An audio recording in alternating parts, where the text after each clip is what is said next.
안녕하세요. 리인 파트너스 이승재 변호사입니다. 안녕하세요. 엄민재 변호사입니다. 최근 대낮에 대형 매장에서 처음 본 10대 학생을 끌고 가서 성폭행한 남성이 실형을 피했습니다. 최근 기사에서는 이게 정말 반성문 때문인지 의아해하는 경우가 많았는데요. 이번 영상에서 알아보겠습니다. 대전지방법원에서는 A씨가 10대로 보이는 여학생에게 접근해서 물건을 고르던 10대 여학생을 다짜고짜 남자 화장실로 끌고 가 성폭행한 이번 사건에 대해서 유죄를 인정하고 징역 3년에 집행유예 4년을 선고했는데요. 네, 당시 피해자가 저항을 했음에도 불구하고 A씨는 범행을 멈추지 않았다고 하는데요. 피해자가 19세 미만이기 때문에 A씨에 대해서는 아동 청소년 성보호에 관한 법률이 적용되었습니다. 이 법에 의하면 아동 청소년에 대한 강간은 무기 또는 5년 이상의 징역형에 처해질 수 있습니다. 하지만 이 사건에서 A씨는 징역형의 집행유예가 선고되었는데요. 검찰도 이 판결을 이례적으로 낮은 형량이라며 항소했다고 합니다. 네, 사실 이 사건 선고 결과에서 제일 문제가 된 게 A씨가 75번이나 번성문을 썼고 결국 그것 때문에 집행유예가 선고된 게 아니냐라는 건데요. 어떤가요? 네, 성범죄 사건에서 자신의 범죄 행위를 인정하고 반성하는지는 아주 중요한 요소인 것은 맞습니다. 사실 강간 같은 경우는 은밀한 장소에서 이루어지기 때문에 실제 강간 행위가 이루어졌는지 여부는 피해자의 진술과 가해자의 자백으로밖에 밝히기 어렵기 때문인데요.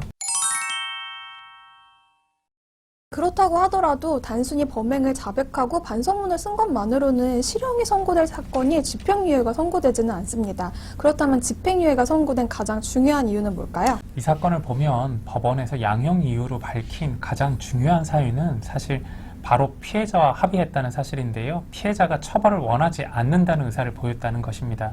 네, 물론 아동 청소년에 대한 성범죄 사건이 피해자가 처벌을 원하지 않는다고 해서 처벌될 수 없는 반의사 불벌죄는 아니지만 여전히 양형을 결정하는 데는 굉장히 중요한 작용을 하고 있습니다.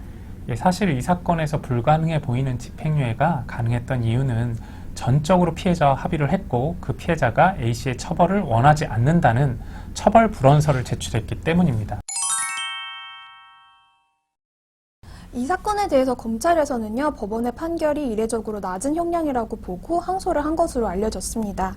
그렇다면 어떤 이유에서 이 사건이 더 중하게 처벌돼야 하는 거라고 봤을까요?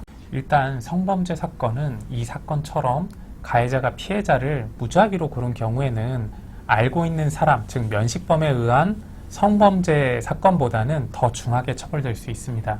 네, 이 사건에서 기사에서는요, A씨의 성범죄 전과가 있는지 여부는 드러나지 않았는데 당연히 성범죄 전과가 있다면 처벌 수위가 높아질 수 있습니다.